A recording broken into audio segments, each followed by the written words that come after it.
Welcome back, everybody. Welcome back. So glad to see you, and I hope you are able to find a seat. The earlier you come, the more comfortable the seats are. That is what I've heard. But I am one of the lucky ones that they saved me one of these nice ones up here.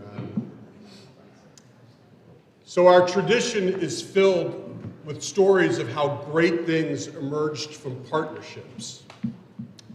Moses, the prophet, he liberated our people and brought us to Canaan, but he needed Aaron, the priest, to give us purpose for going there. The great sage Hillel, he shaped the way that Judaism would look with his creative interpretations of our texts and our traditions, but were it not for his partner Shammai, who cared only for the precise memory of the word and cared little for interpretation, the foundation of Judaism might have been lost altogether. David Ben-Gurion famously prepared for Israel's independence between the UN resolution in November and the Declaration of Independence that following May, but it was Golda Meir who went door to door in America and raised the money to make it a success. Our tradition in our world is built on partnership. You cannot do it alone, even though sometimes we have the chutzpah to think that we can. Our friends and colleagues, and most importantly, our spouses, are priceless to us. My most important partner, of course, is Hannah, both personally and professionally. But building a synagogue and creating an experience here is also a partnership that cannot be ignored with others. The president of our congregation, Merv Wiley-Browse, has been a tireless advocate and leader of this special place. Zach Wilson, Penny Croydon, Georgiana Gross, Sandy Baracey, Tracy Greenberg, Betsy Kushner. They're all extraordinary people who skillfully meet our day-to-day needs. Mary West serves as the ritual committee chair and sees to every single detail of these services. And for those of you who have honors in the service, then you know exactly what I'm talking about. She reached out to you, she organized it. For those of you who've helped us with tasks, you know it was Mary who organized them too. For those of you who sing in the choir, you know it was Mary who organized your books for you. This is but the tip of the iceberg, what Mary does around here, and I'm so, so grateful to be a partner with Mary, to be sure. Jill Sussman, boy, how can I possibly begin to tell you about her? I can't give you specifics because too long, and I would certainly forget some of the most important things about what she means to this temple. But suffice it to say that no one's heart is directed to this place more than hers. Every single religious, educational, programmatic activity that happens here, she enables it with her planning and her preparation. Ernie Green, who has partnered with me here on this bima 17 times. He has considered the meaning and feeling of these days 17 times and crafted a worthy musical message 17 times. And when COVID plagued us a few years ago, partnered with me in creating a production which was the envy of synagogues 5 times our size. I'm so grateful to Ernie. Lena Goldstein, my partner on these high holy days. If you have known her for a long time, as I have, then you know just how capable she is. To transform this service this morning, as she did last night, and as she will next week. This is such a joy and an honor to be standing with her.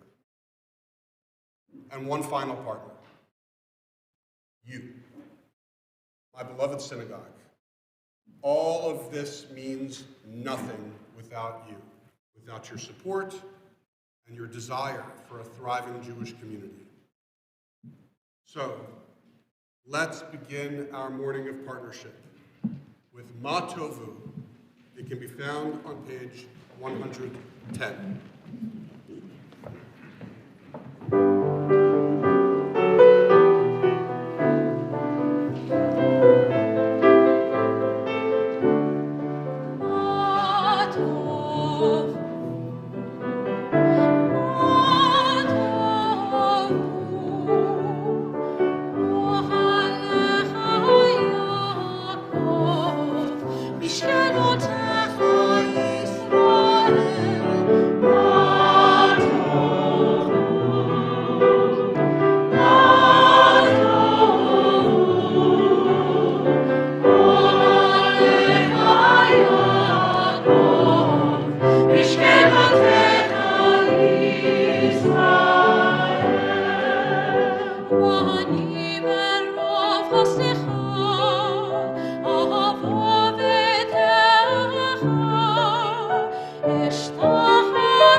I will do my best to announce pages from time to time. However, if I don't and you're curious, take a look at the television set there, the monitor will give you a sense of where we are. The reason is because this book is set up in such a way that you really don't read the whole page and the next page, but you're supposed to go page to page to page to page.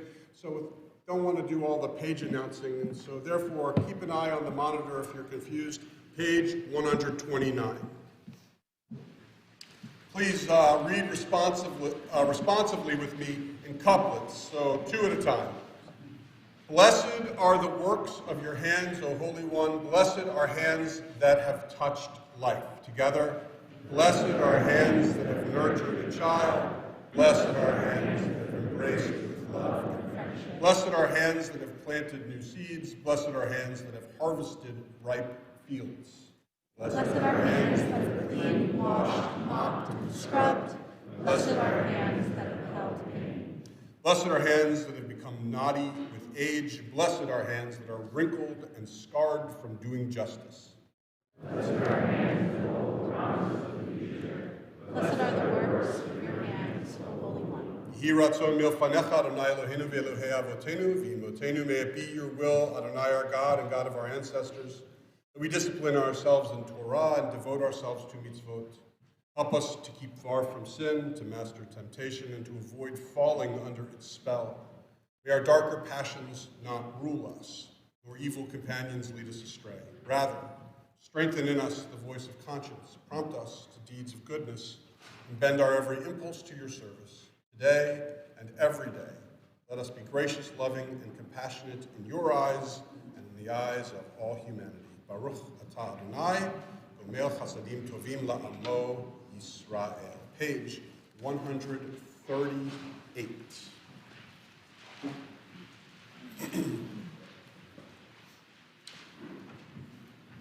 Hamelech Yoshev al Kiseh, Ram V'Nisa, majestic God, today enthroned beyond time and space.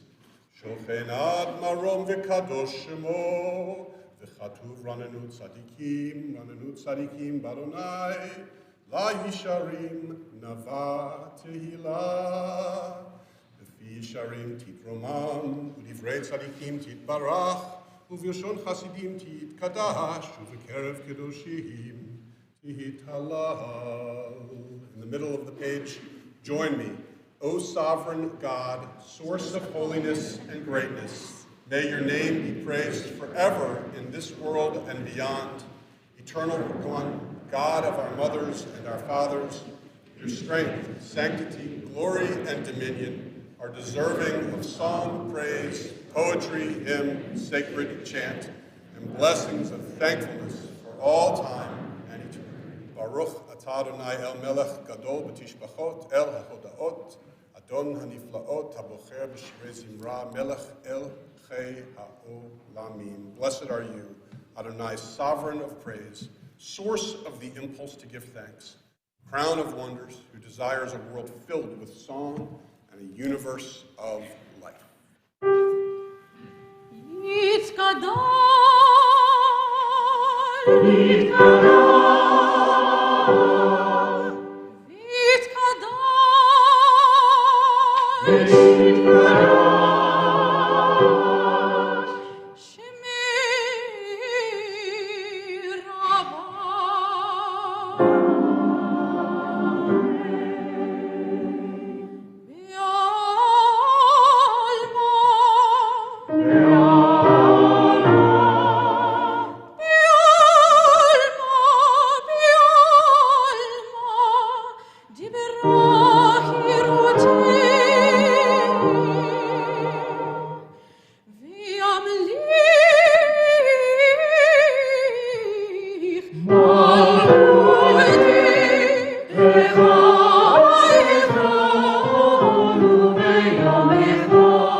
Adonai, Eloheinu melech haolam, yotzer or uvorei choshech, osei shalom uvorei et hakol, or olam b'otzar chaim, orot me'ofel amar vayihi. On the next page, hameir la'aretz v'ladarim aleha v'rachamim together, uvtuvo mechadesh b'chol yom tamid ma'aseh v'reshit.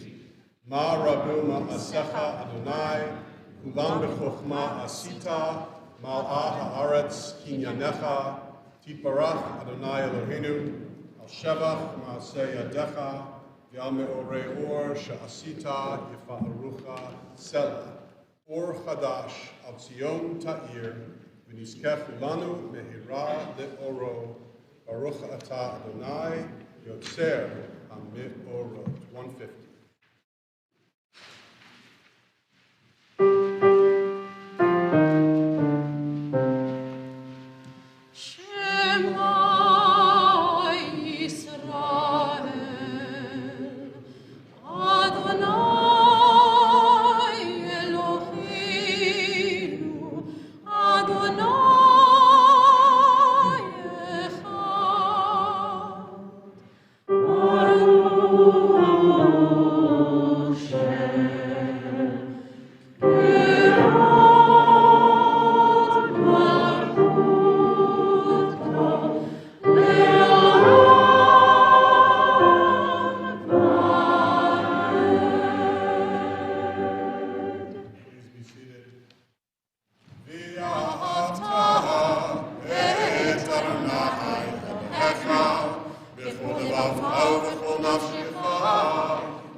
Consider the courage of Israel. When Moses said to the people in Egypt, "Arise and go forth," they did not ask, "How can we go into the wilderness with no sustenance for the way?" They had faith and went forward. The voice that lifts up the lowly, upholds the exhausted, and tells us to put one foot in front of the other. Sometimes it comes from within.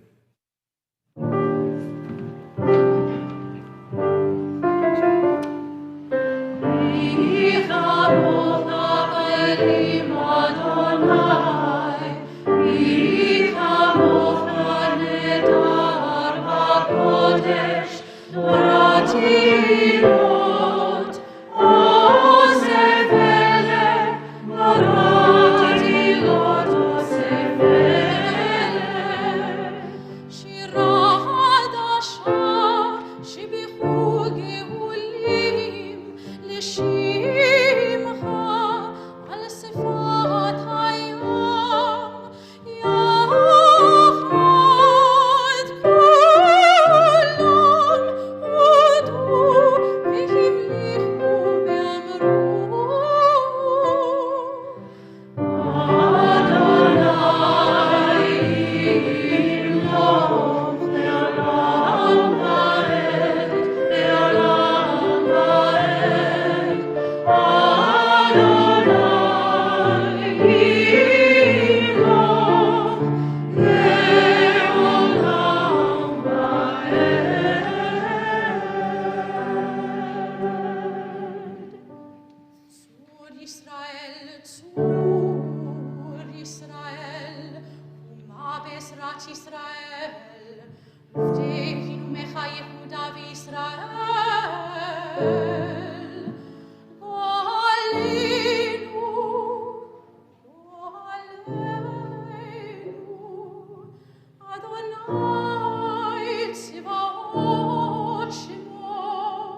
6 for the tefillah, beginning with Adonai Sifatai Tiftach.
Adonai Eloheinu Velohei Vimotinu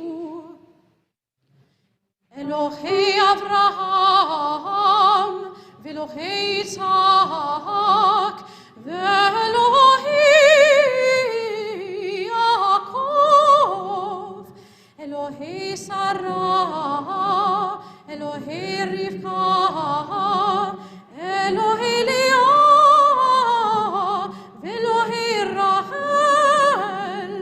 האל הגדול, הגיבור והנורא, אל עליון, גומל חסדים טובים, וקונה הכל, וזוכר חסדי אבות ואימהות, ומביא גאולה לבני בניכם, למען שמו באחווה.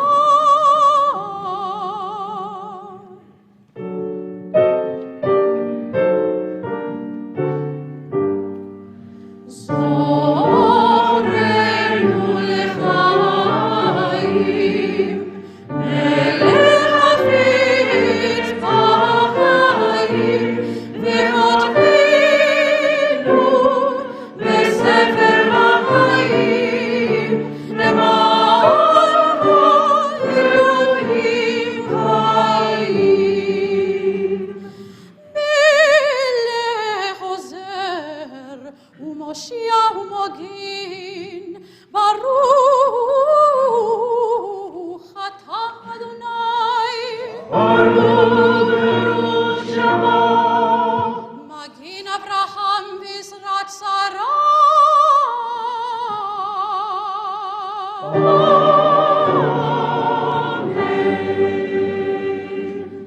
אתה גיבור לעולם אדוני, מחייך כל אתה רב להושיע.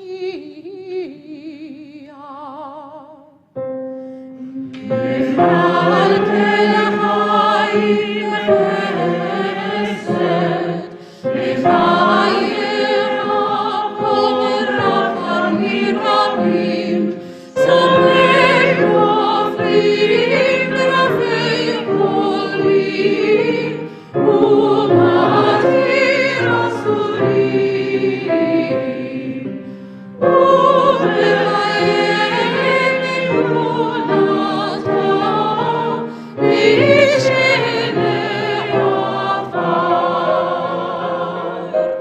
מי כמוך בעל גבורות, ומי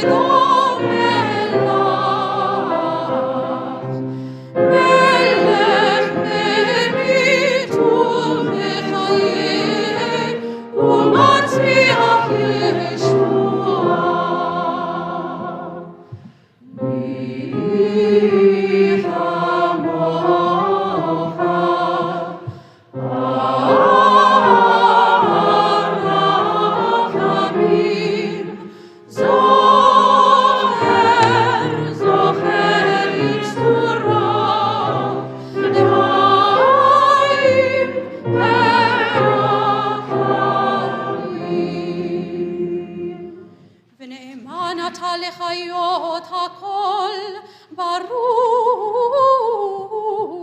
אתה אדוני. ברוך שמו. מחיי הכל.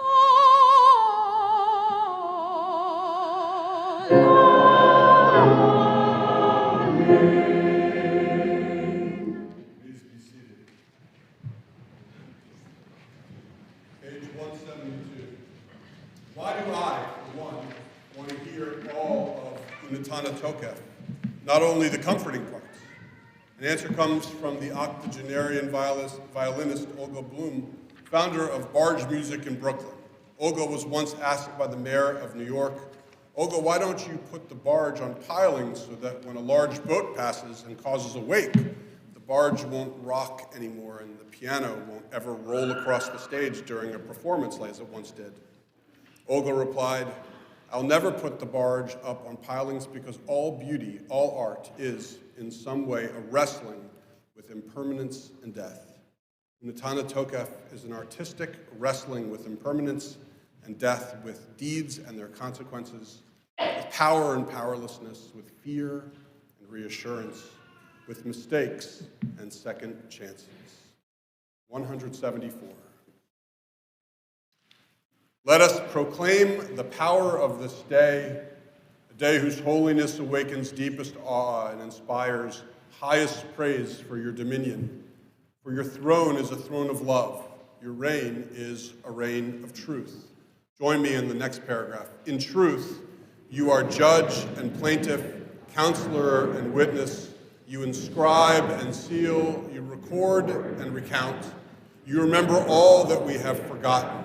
And when you open the book of memories, it speaks for itself. For every human hand leaves its mark, an imprint like no other.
Angels, in a whirl of fear and trembling, will say, "Behold, the day of judgment, for they too are judged, in your eyes, even though they are not blameless.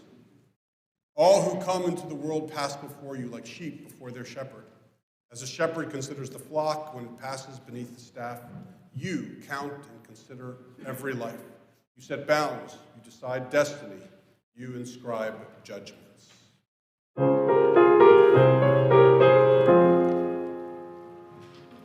Rosh Hashanah, Ikatevu, Yom Kippur, Yom Kippur, Yechatevu, Rosh Hashanah, Ikatevu, Yom Kippur, Yom Kippur,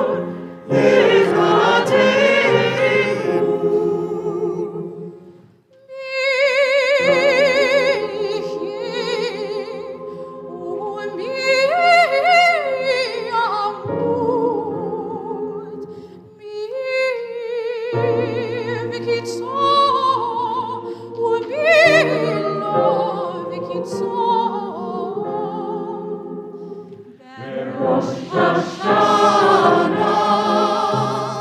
Ikatevu, Yom Kippur, Yom Kippur, Yechatevu,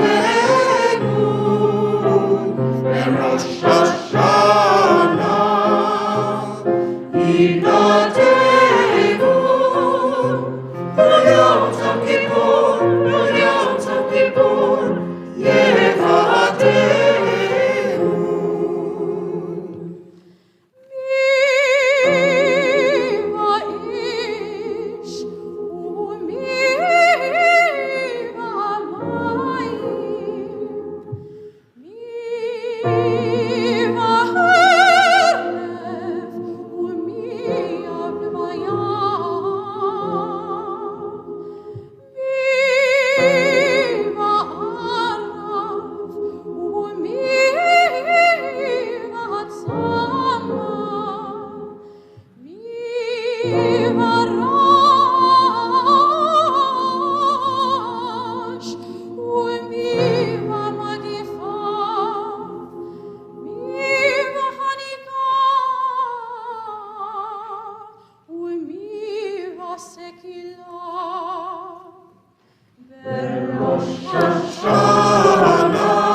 Rosh Hashanah, this is written.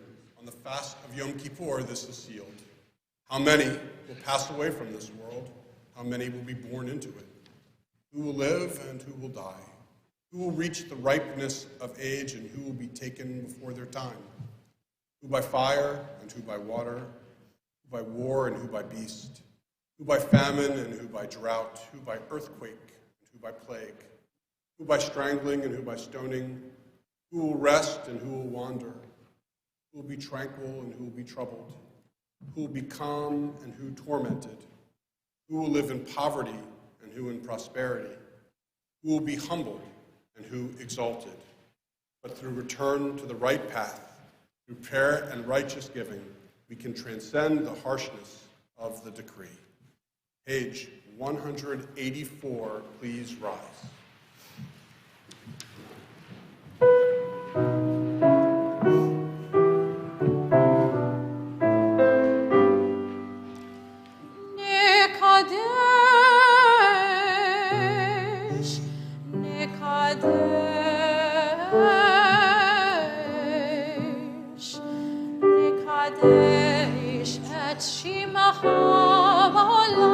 נקדיש את שמך בעולם כשם שמקדישים אותו בשמי מרום ככתוב על יד נביאך וכרזי לזי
Page 196, and you may be seated.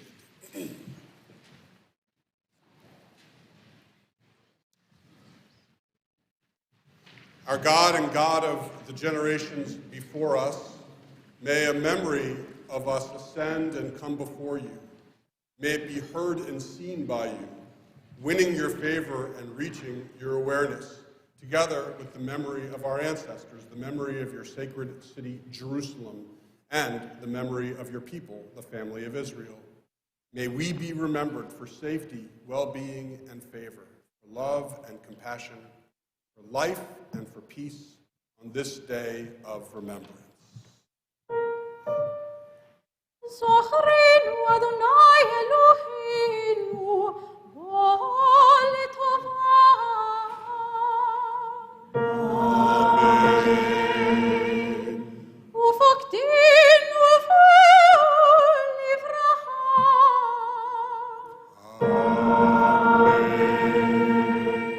וחושינו בו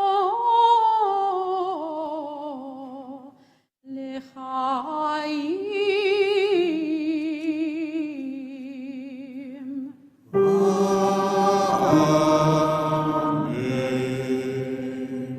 Eternal our God, remember us. Amen. Be mindful of us. Amen. And redeem us for a life of goodness and blessing. Amen. Page 211.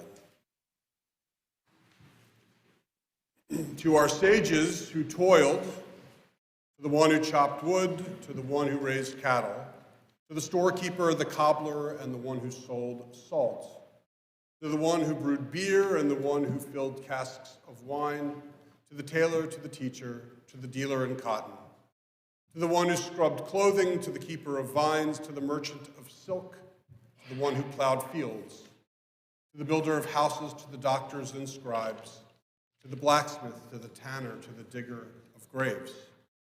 Let us give thanks for a tradition that sanctifies work. Let us honor those who toil and sustain the world in noble and humble ways. We acknowledge those whose labor goes unnoticed. We praise the strength of their hands and the dedication of their hearts. 214 now.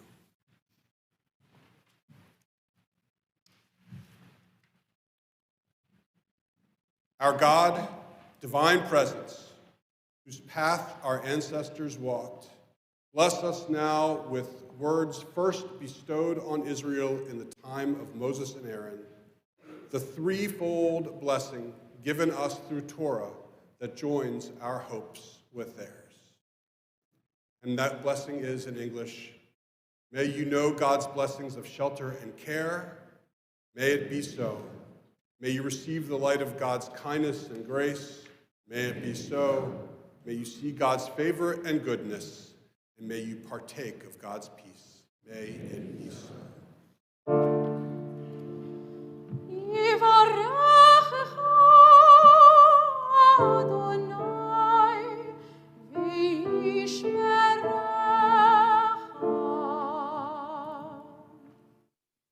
יאיר אדוני פניו אליך ויחונך.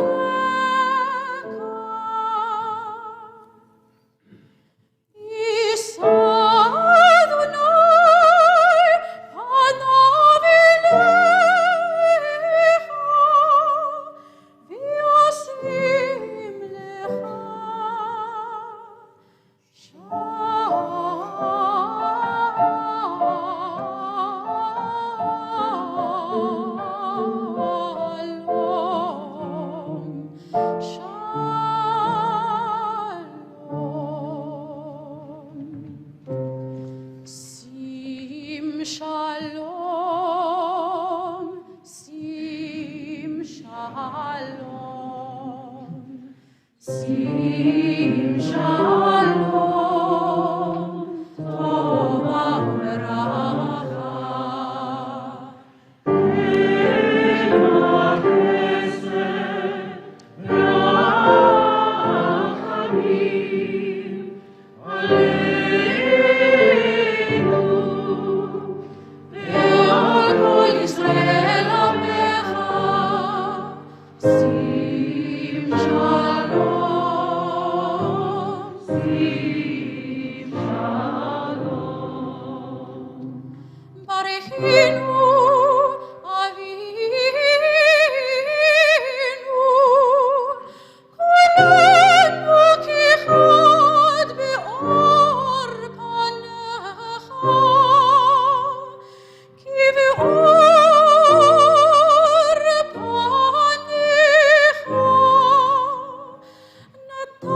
Continue now with the recitation of Avinu Malkeinu. It can be found on page 223 in your Machzor. We call forward for the honor of opening the Ark, Jill and Joe Simon, and we invite everyone to please rise.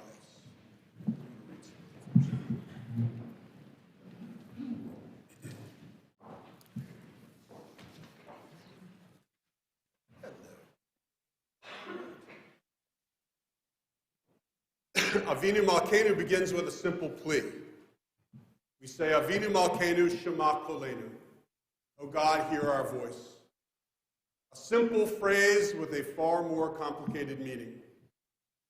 At first glance, it suggests arrogance. Are we telling God what to do?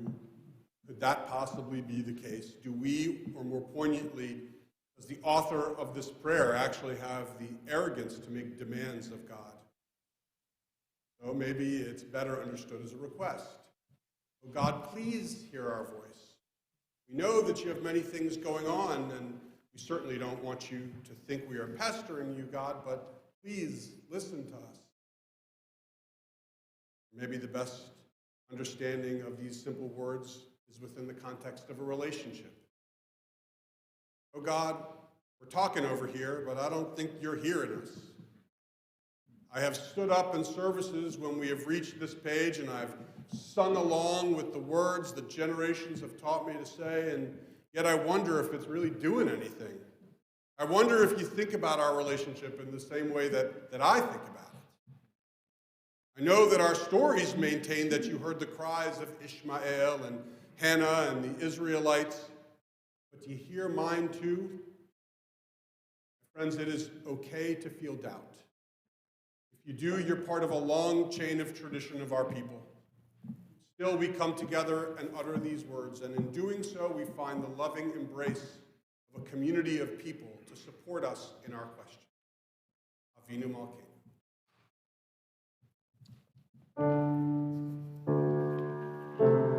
Avinu Malkeinu, Shema Koleinu. Avinu Malkeinu, Hatanu lefanecha. Avinu Malkeinu, Hamol aleinu.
Please be seated.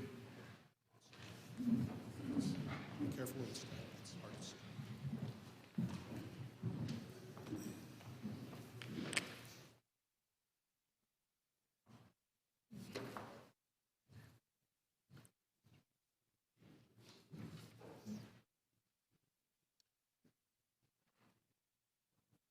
It is so wonderful to see you in this sanctuary again.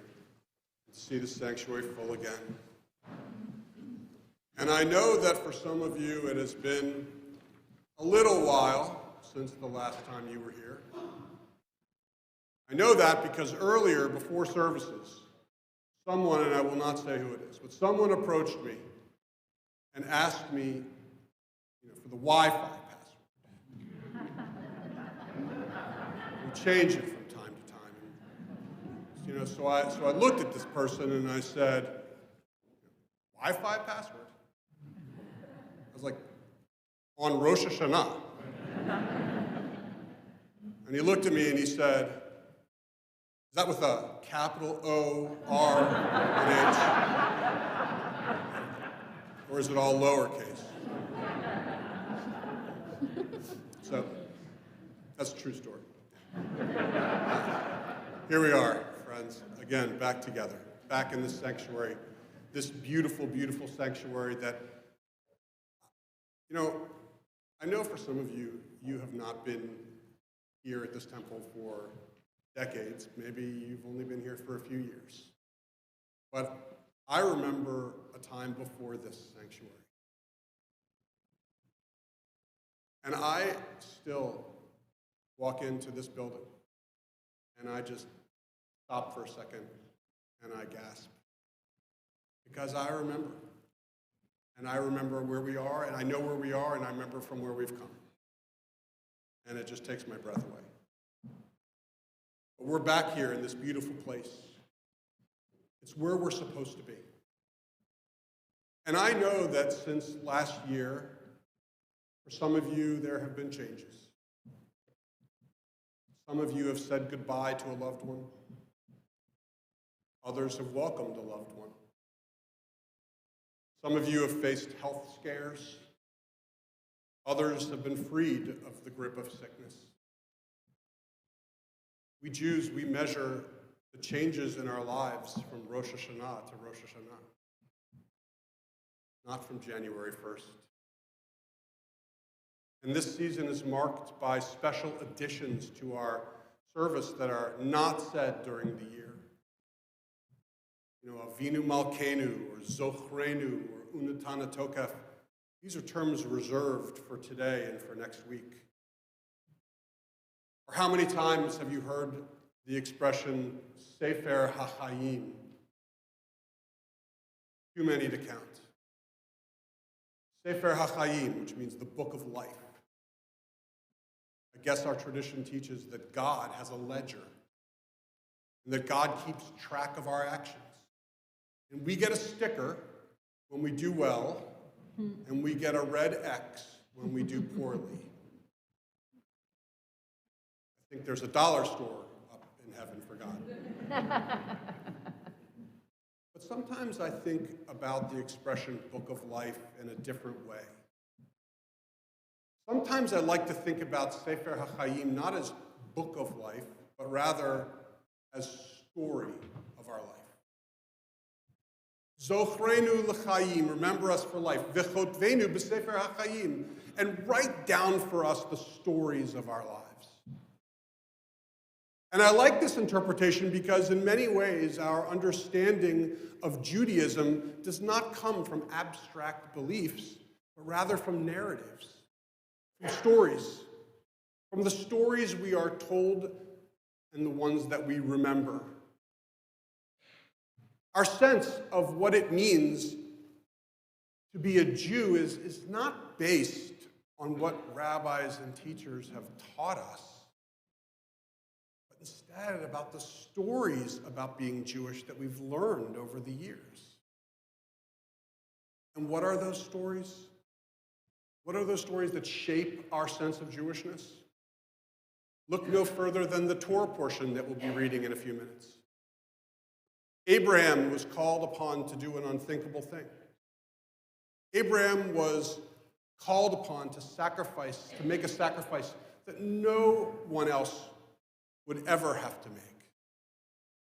An act that would prove a connection to God, an act that would set him apart from all other people.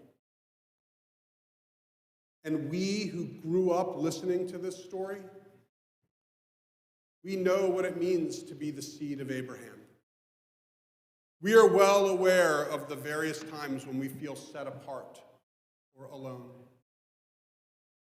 Even when we don't realize it, his story shapes us. When Sigmund Freud who rejected the rituals and theology of traditional Judaism, but never forgot the stories that he heard as a child. When he was asked if there was a connection between his being Jewish and his discovering psychoanalysis, he answered, "Yes, of course. My Jewish background taught me that even if the rest of the world said that I was wrong, I might still be right." And that comes from Abraham. We also tell the story of the Exodus from Egypt, the Passover story.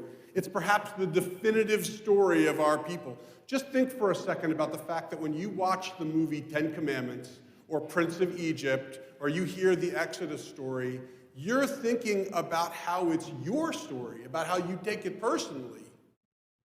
Charlton Heston was leading you out of Egypt.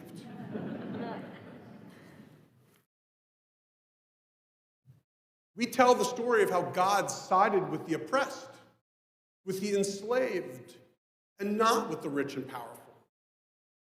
How God intervened to break our chains and set us free.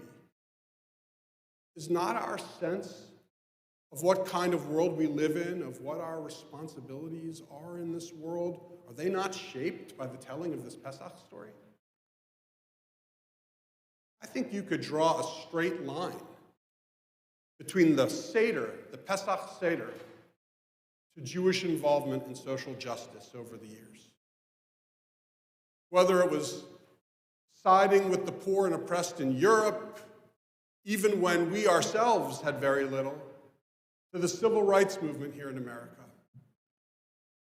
Maimonides said at one point, Maimonides said at one point that the first requirement for being a Jew is not necessarily to believe in God, but to reach out to the poor.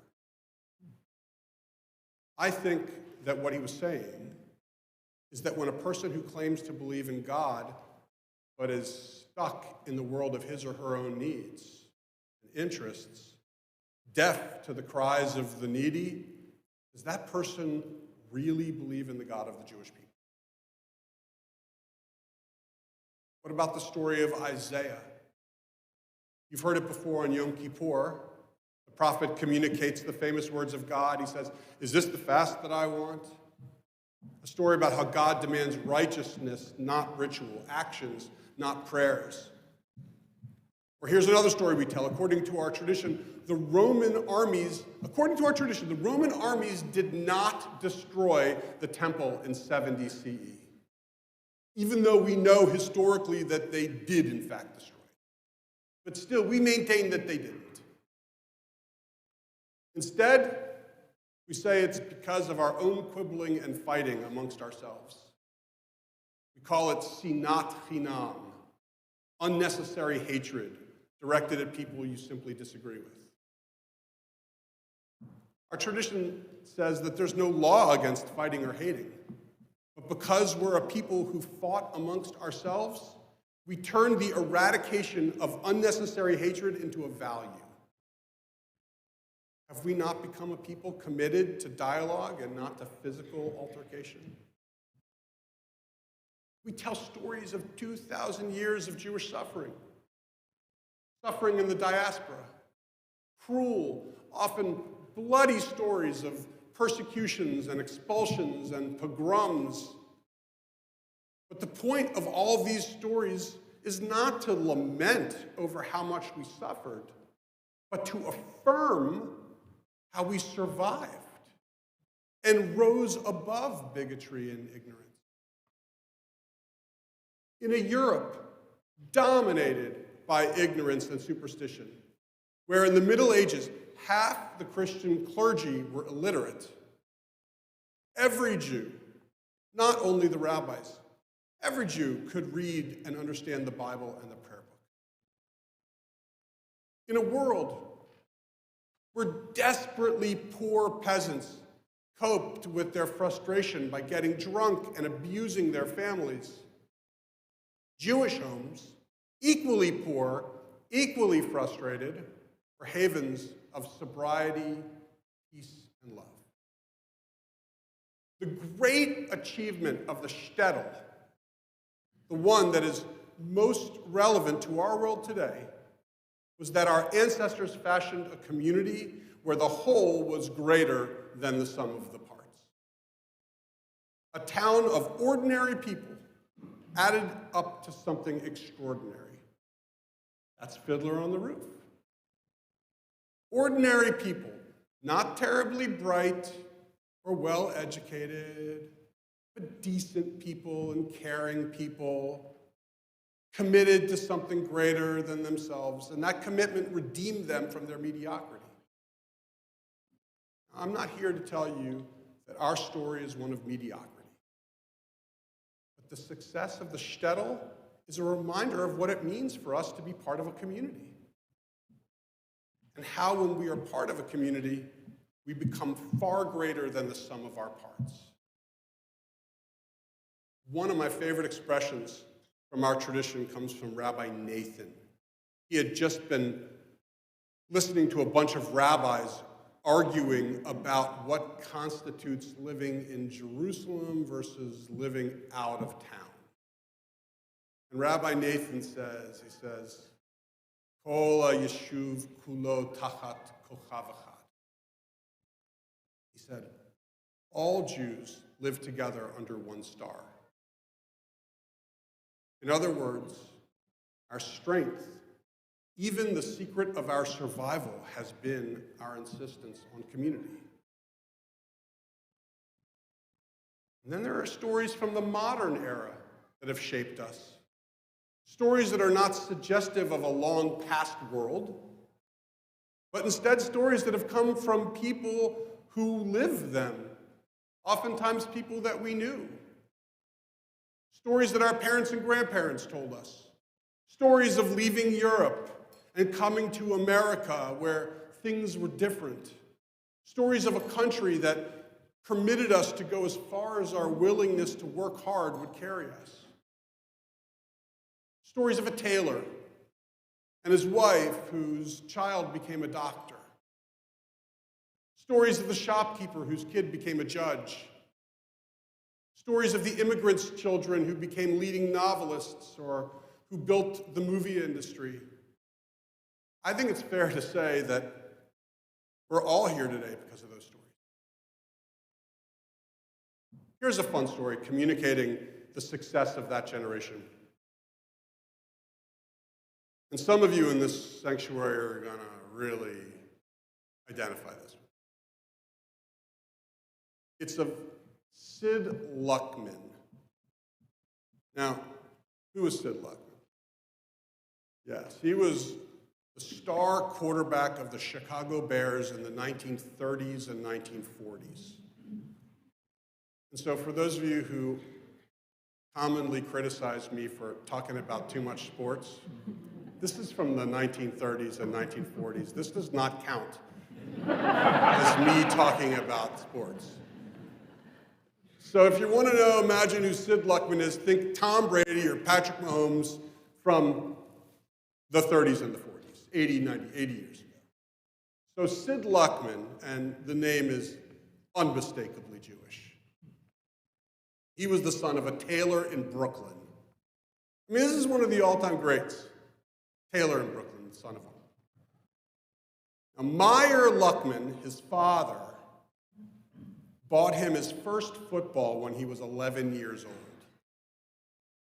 But Meyer, the father, was never really able to see his son play, even though, he became quite good, obviously in college, and then in the pros, and he went on to the Hall of Fame.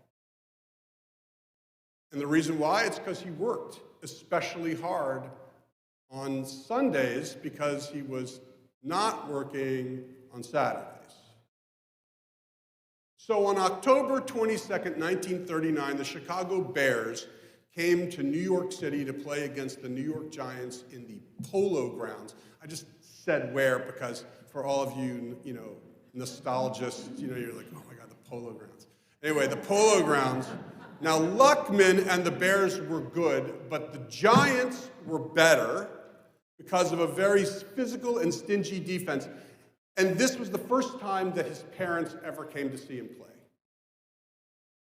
And Luckman tells this story, and you can hear it because Luckman tells it himself. I watched it on YouTube. a video of an interview that he gave.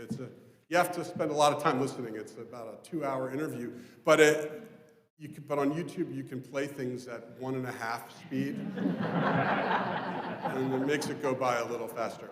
So he's giving this interview to the Lincoln Academy, and he says that on one play he dropped back for a pass, but was forced to scramble as these 3 big linemen were pursuing him closely.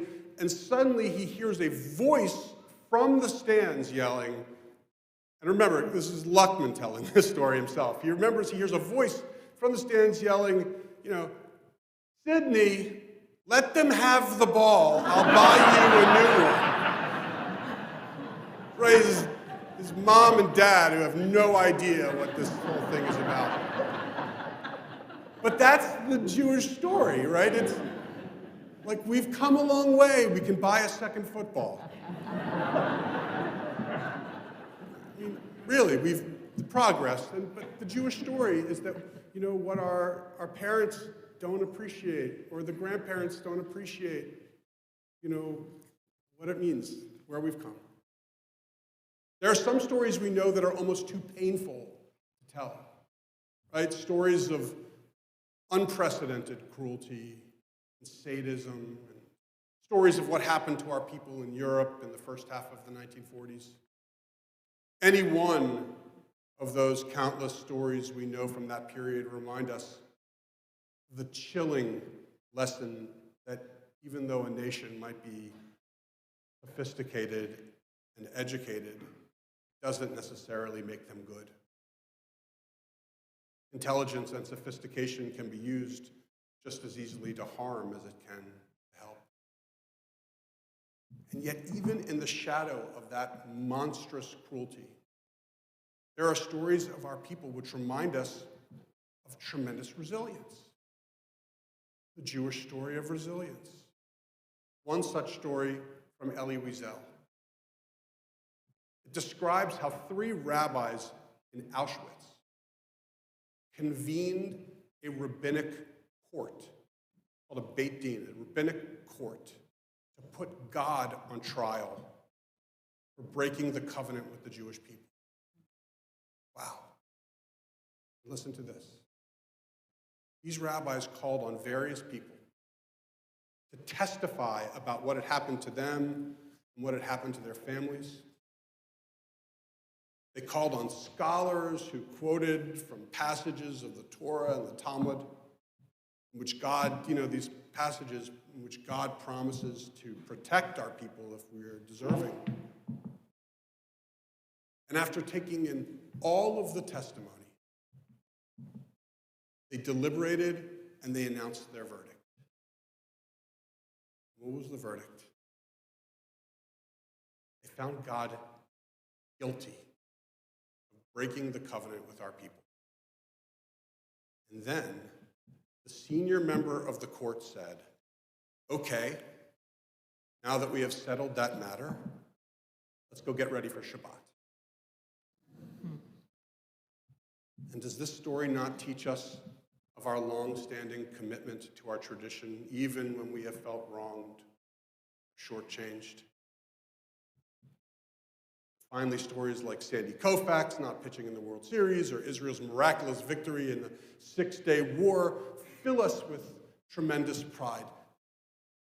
Our stories paint the picture, create the tapestry.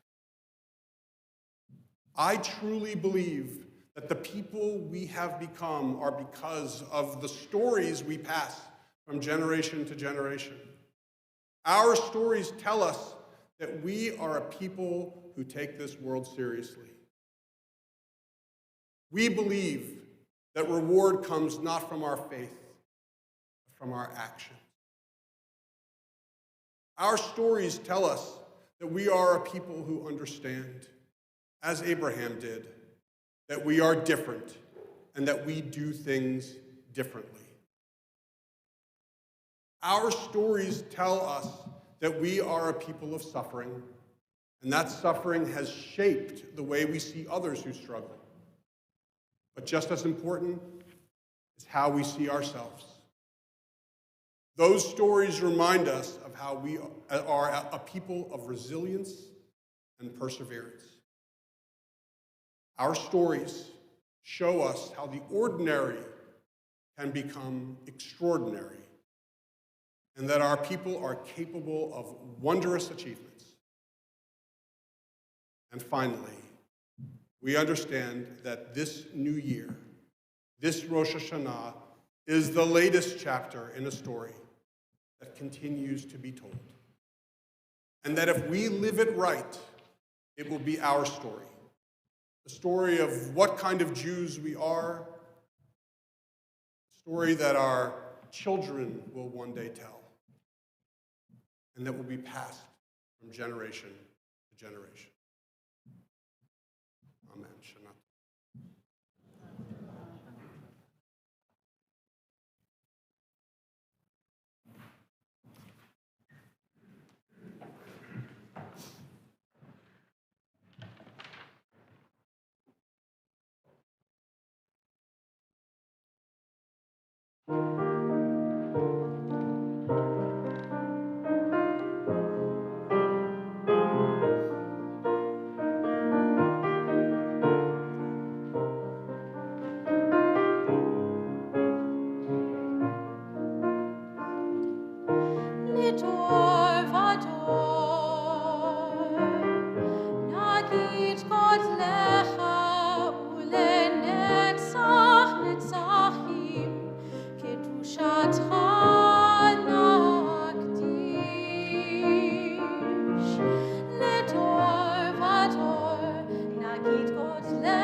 We are now on page 226 as we continue with the service for the reading of the Torah.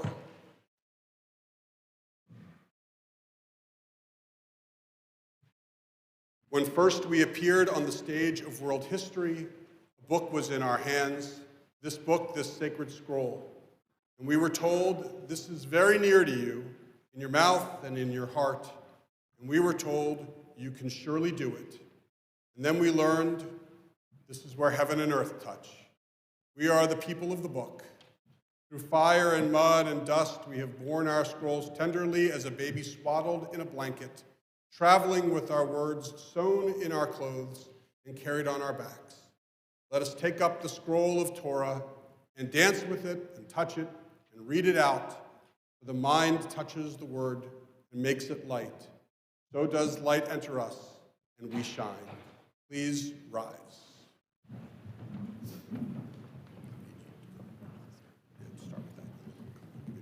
In kamocha v'Elohim Adonai va'in kemasecha malechutecha malechut kol olamim u'memshaltecha bechol dor v'ador Adonai melech Adonai malach Adonai imloch leolam va'ed Adonai oz lamo yitin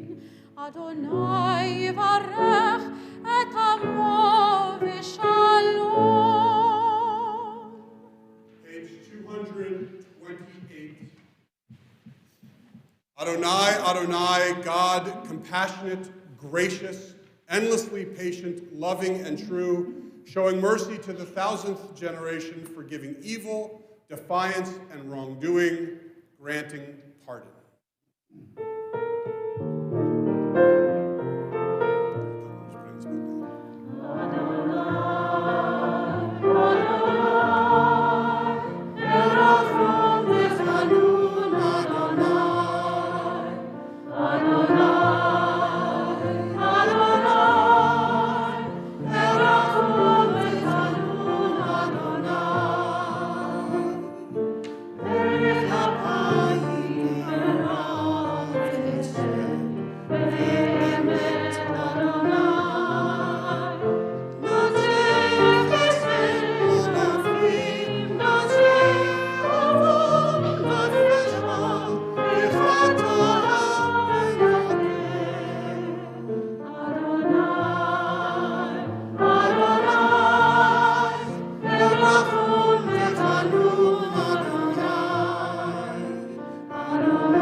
Shema Yisrael, Adonai Eloheinu, Adonai Echad, Echad Eloheinu, Gadol Adonenu, Kadosh v'nora Shemo, Gadolul Adonai iti uniromema Shemo Yachdav.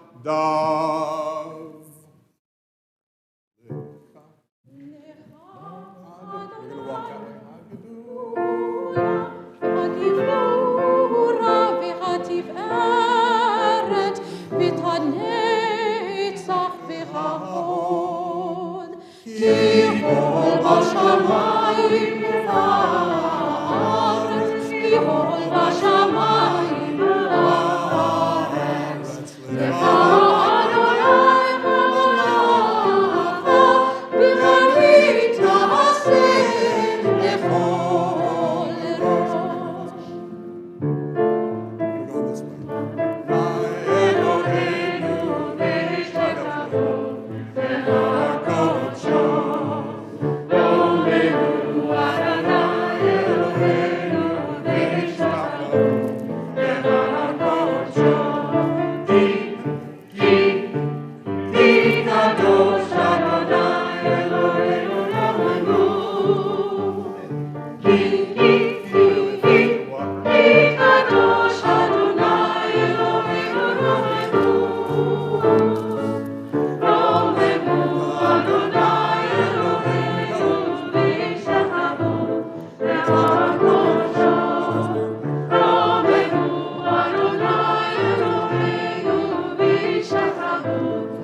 Kadosh Adonai Eloheinu Romemu. Ki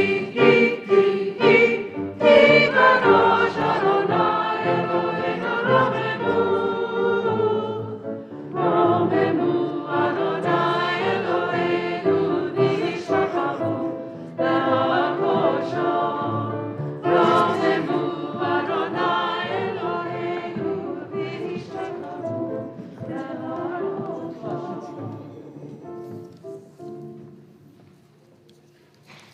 Many people would argue that the most intense story in the Torah is the one we're about to read. And I know, of course, that I just spoke about it. It's the story called the Akedah, which tells of the binding and near sacrifice of Isaac. It's a chapter that staggers the imagination. And Abraham is ready to do it. We always wonder, we always ask, is he making the right choice or not? He's ready to take his son. He's waited for so many years, the son that represents the future. The son whom God has promised to be the continuer of a great destiny and bring him up as an offering. How could it be? And our commentators have really been torn. They've been torn for generations as to whether he did the right thing or he failed the test. And perhaps, by the way, the reason that God never speaks to Abraham again after this is because maybe it was the wrong decision. He shouldn't have gone through with it. We can continue to grapple with this Torah portion, question it, wonder even why we read it on the High Holy Days altogether. That is certainly our right and even part of what it means to be Jewish. But in the meantime, what I'd like to do is direct you to page 240. I think on 240 is where you can find the reading for the Akedah. And I'm happy to invite my wife, Rabbi Hannah Yerushalmi, to the Bima to serve as our Ba'alat Koreh, our Torah reader for this morning. And as is our custom, we invite past presidents of our congregation to serve as the Aliyot. You should know that it's really to be the president of our congregation. It's not a piece of cake. It's tough. They give a lot of their time and their energy, and we stand on the shoulders of the people who will be coming up here. And we are who we are as a congregation because of the great judgment of the people who will be standing up here. And so for our first Aliyah to the Torah, we call forward past presidents Heidi Handelsman, Morris London, and Mary West. Yahamdu, Hinda Malka Bat Yaakov Visara, Moshe Ben Feivel Udavora, Meira Bat Avraham Visara.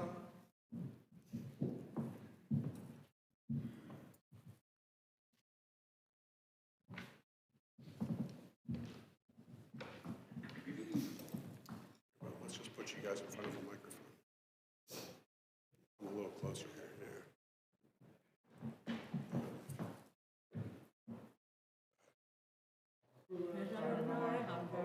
Baruch Adonai HaMevorach Leolam Va'ed.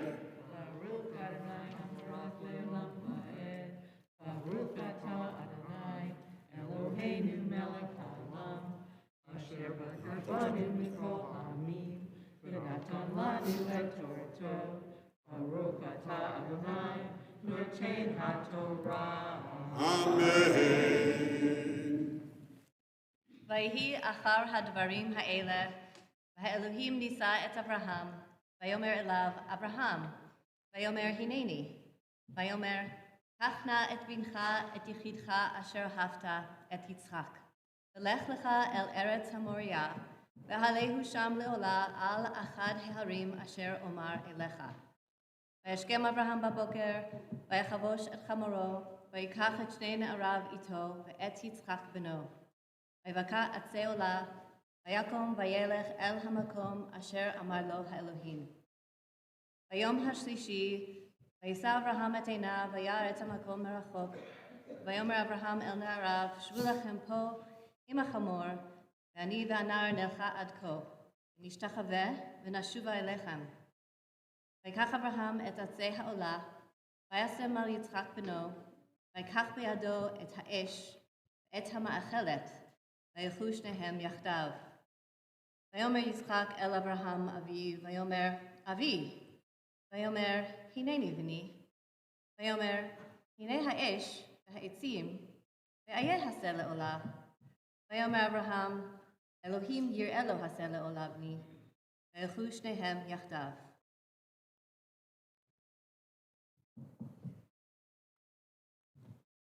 ברוך אתה אדוני, אלוהינו מלך העולם, אשר נתן לנו תורת אמת, וחיי עולם נטע בתוכנו.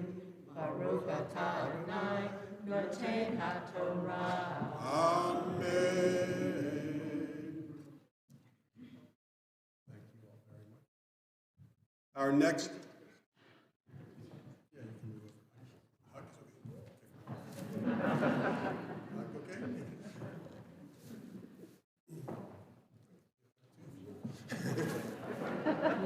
All right. Our next aliyah to the Torah, we call forward past Presidents Gail Goldstein, Michael Rubenstein, and Leon Shapiro. Yamdu, Galit Bat Yechezkiel Vechana, Moshe ben Yaakov Esther, Yudaleb ben David.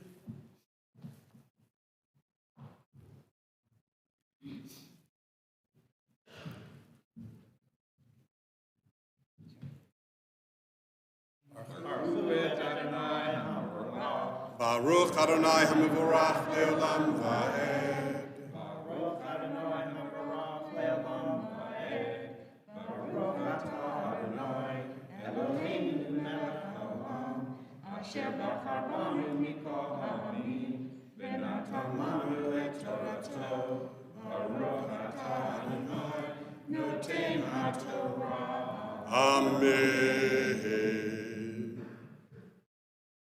ויבואו אל המקום אשר אמר לו האלוהים, ויבן שם אברהם את המזבח, ויערוך את העצים, וילכוד את יצחק בנו. וישם אותו על המזבח במעל העצים. וישלח אברהם את ידו, ויקח את המאכלת לשחוט את בנו. ויקרא אליו מלאך אדוני מן השמיים, ויאמר, אברהם, אברהם. ויאמר, הנני. ויאמר, אל תשלח ידך אל הנער, ואל תעש לו מאומה. כי אתה ידעתי כי ירא אלוהים אתה, ולא חסכת את בנך את יחידך ממני. וישא אברהם את עיניו, וירא והנה עיל אחר נאחז בסבך בקרניו. וילך אברהם, ויקח את העיל וילכו לעולה תחת בנו. ויקרא אברהם שם המקום ההוא, אדוני יראה, אשר יאמר היום בהר אדוני יראה. ויקרא מלאך אדוני אל אברהם שנית מן השמיים, ויאמר, בי נשבעתי נאום אדוני, כי יען אשר עשית את הדבר הזה, ולא חסכת את בנך את יחידך, כי ברך עברך והרבה הרבה את זרעך ככוכבי השמיים, וככל אשר על שפת הים, וירעש זרעך את שאר אוהביו, והתברכו בזרעך כל גויי הארץ, עקב אשר שמעת בקולי. וישוב אברהם אל נעריו, ויקומו וילכו יחדיו אל באר שבע. וישוב אברהם בבאר שבע. Baruch atah Adonai Eloheinu melech haolam, asher natan lanu torat emet, v'chayei olam nata b'tochenu. Baruch atah Adonai noten haTorah. Amen. You guys can go back to your seats. Nice job. Nice job, Shani Tova.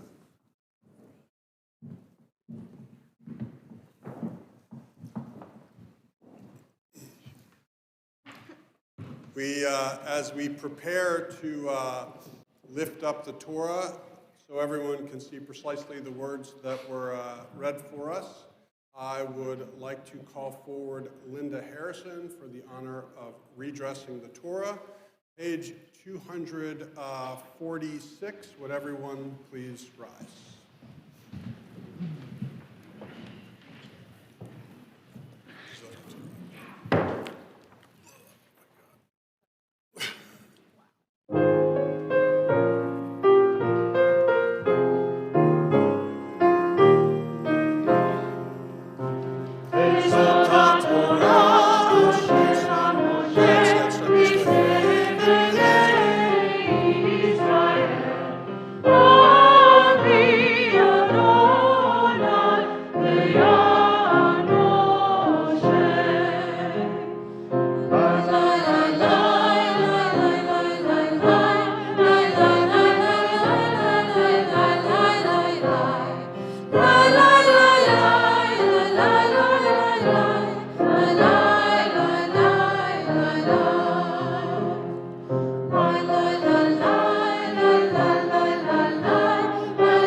So a brief story that I've told you before, but I want to share again.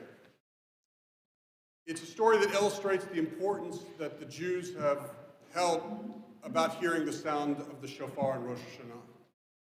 So it goes like this. And this is a true story. Well, all of mine are, but this one. No, I think you'll realize it's probably a little bit. Just over 500 years ago, when the Spanish Inquisition was raging, Torquemada, who was one of the chief inquisitors, was rounding up hundreds of Jews or of those who claimed to no longer be Jews but were still practicing Judaism, and they were burning their bodies in order to save their souls. And many Jews continued their Jewish practices in secret, in closed rooms and in damp cellars, and though they longed to be in the synagogue to hear the blasts of the shofar, they knew that it would be impossible because the agents of the hated Torquemada were everywhere.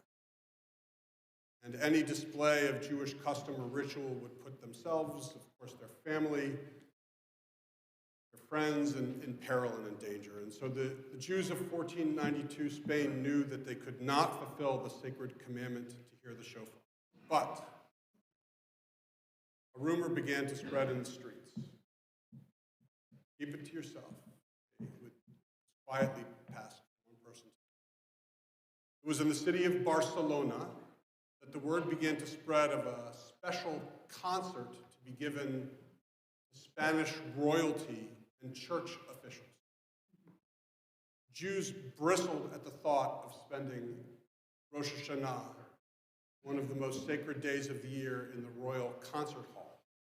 But it was also an opportunity to show their tormentors that no ties remained with their despised religion, Judaism. An undercurrent, a whisper. That was the rumor. Just go, you won't be sorry. The hall was filled to capacity with huge crowds outside. Spanish royalty believed the full house to be due to the prominence of the composer, Don Fernando Aguilar. Don Fernando himself was a Marrano, a secret Jew. And that it had been announced that on Rosh Hashanah Eve, he would present a concert featuring instrumental music of various peoples. By now, I'm sure you have anticipated the end of this remarkable tale. The compositions were many and the instruments were unusual. And at the crescendo of one of the very moving pieces came shofar sounds in full keeping with Jewish tradition. All this was done without any of the dignitaries aware of the significance to their Jewish compatriots. All the royalty and the leading figures of the Inquisition were present.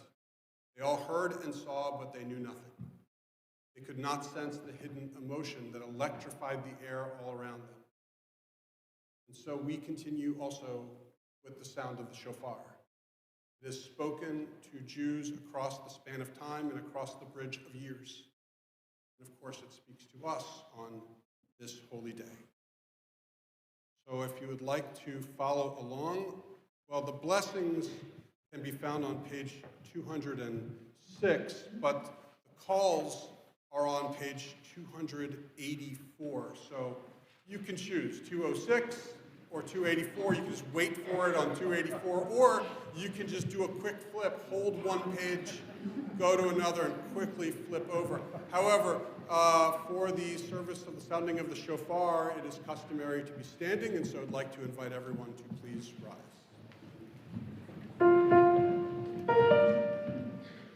Baruch atah Adonai Eloheinu melech haolam asher kiddushanu b'mitzvotav v'tzivanu lishmoa kol shofar. Baruch atah Adonai Eloheinu melech haolam shechechianu v'kiyemanu v'higianu lazman hazeh. Amen. Tekiyah, Shivarim Truah.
My pleasure at this time to call upon the president of our congregation. She is Merv Wiley-Brous, to share with us some announcements on this Rosh Hashanah, New Year.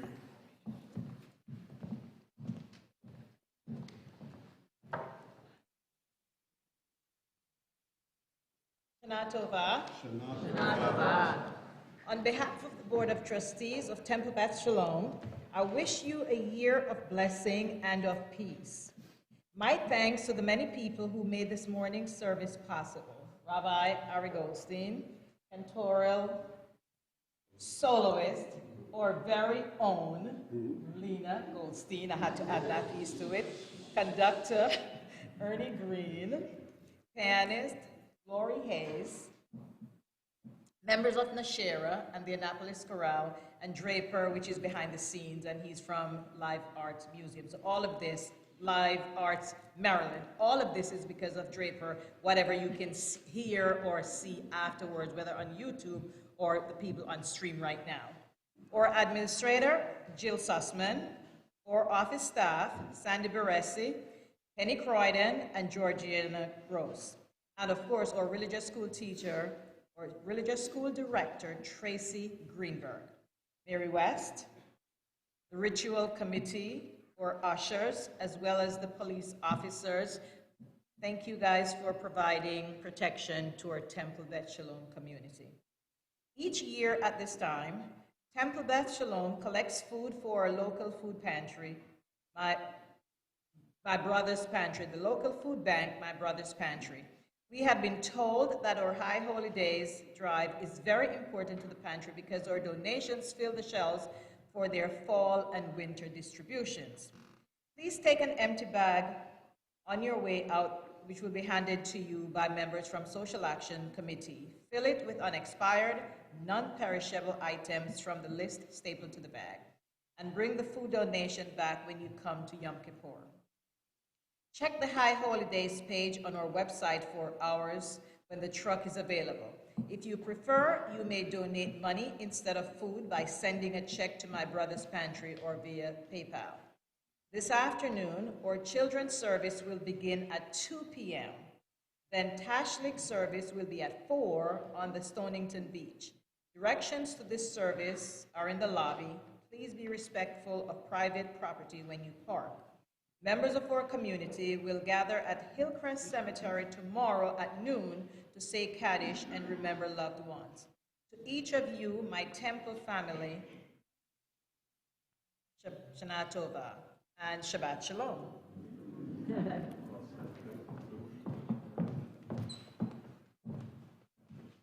All right, our service is coming to an end, but we are not fully finished yet. We continue now with Aleinu, which can be found on page 286, and I am honored to call upon perhaps the two who are kvelling more than most in this sanctuary, Andrew and Gail Goldstein, for the honor of opening the Ark. Would everyone please rise? 286.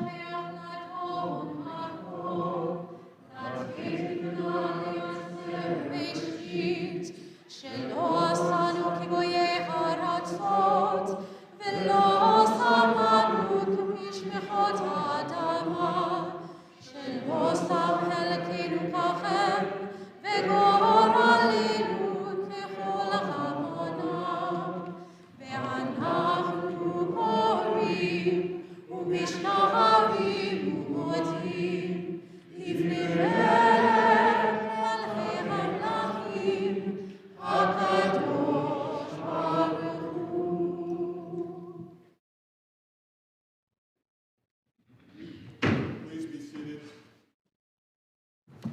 289. May the time not be distant, our God, when all shall turn to you in love, when corruption and evil shall give way to integrity and goodness, when lies and bigotry shall no longer enslave the mind, nor idolatry blind the eye. So may all created in your image become one in spirit and one in friendship, forever united in your service. Then shall your dominion be established on earth and the word of your prophet fulfilled. Adonai will reign forever and ever.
Yesh kochavim she'oram magia arza rak ka'asher hem atzmam avdu ve'enam. There are stars up above, so far away we only see their light long, long after the star itself is gone. So it is with people that we loved. Their memories keep shining ever brightly, though their time with us is done. The stars that light up the darkest night, these are the lights that guide us as we live our days. These are the ways we remember. And so as this is not just Rosh Hashanah, but also Shabbat, I wish to share with you some names of loved ones from our congregation who have passed away. Two have passed away in the most recent 30 days. We call this period of Shloshim. We are remembering during Shloshim Judy Sarubin, the wife of Jay Resnick, and Don Singer, husband of Mary McCutcheon. And we also remember, as it is Shabbat, those whose yahrzeits occur on this Shabbat. It's the anniversary of their passing. We remember lovingly Jonathan Weider, Lester Ackerman, Minnie Gessner, David Leib Kasalovsky, Astrid Ora Lucas, Martin Bloom, Ruth Ratner, Betty Shapiro, Nicholas Avalon, Gerald Cantor, and Judith Hoffman. And so in gratitude for their lives and linking their names with the rest of all of our loved ones who are not with us, we remember them now with the words of our mourners' Kaddish. You can find it on page 292. And if it's your custom, I invite you to please rise.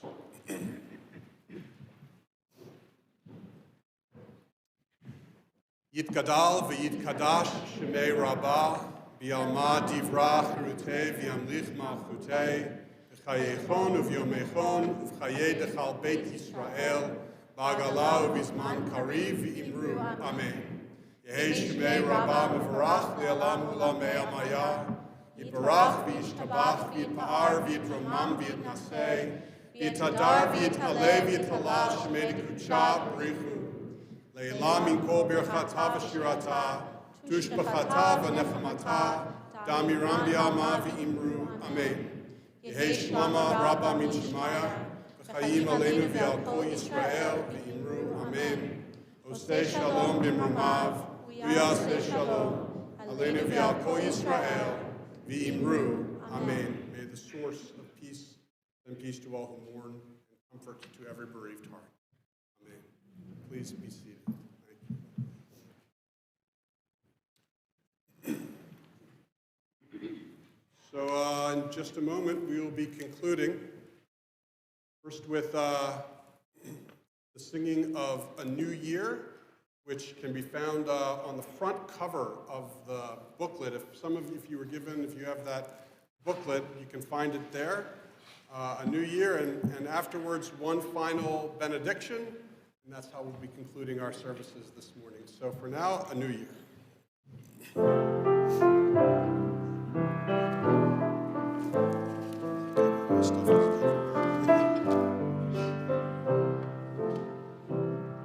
May this be a year of love and kindness. May strangers come to be friends.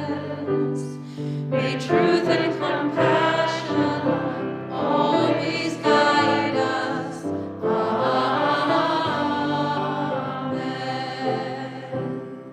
May this be a year of hope and healing for all of those who's in need. May all of our deeds be a blessing. Amen.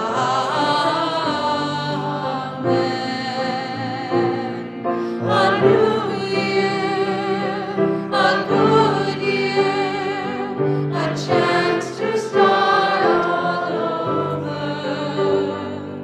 A new year, a sweet year, a chance to bring us closer. May this be a year of selfless giving. May this be a year of peace. And may we forgive and be forgiven. Amen.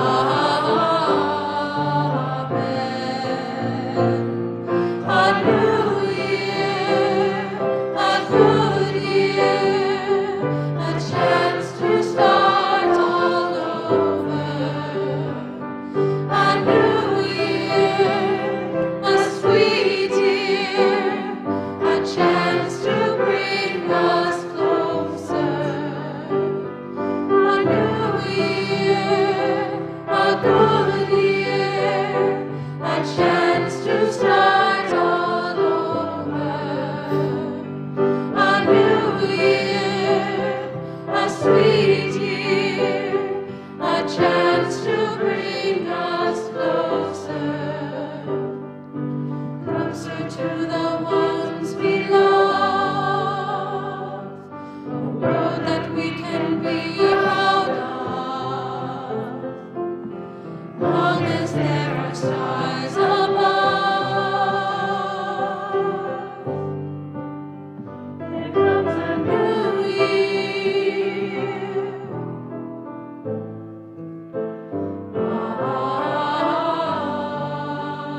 Amen.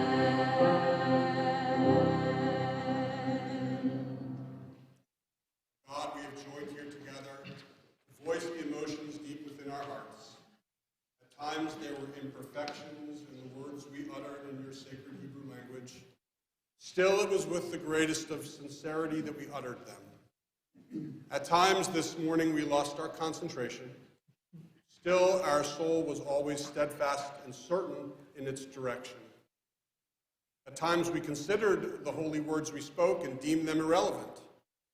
Still, we included our voice into the collective congregational voice because we know that words alone cannot sum up a heritage and a people. Oh God, we were not perfect this morning, but we are here. Here for our people, here for our community, here for our family and our friends, and here for ourselves. Adonai oz le'emo yitein, Adonai yivarech et amo v'shalom. May God grant strength to us all, and may God bless us with peace. Amen. Shana Tova.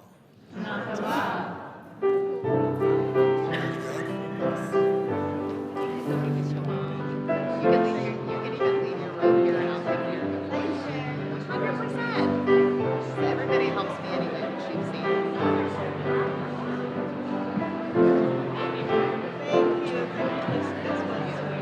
Beautiful. You did a good job. Really good job. Okay. Oh yeah. Don't show your belly. Or Brianna. Yeah. Still high. Yeah. No belly. No belly. No belly. You did it, Audrey. Thank you so much. Such a great job.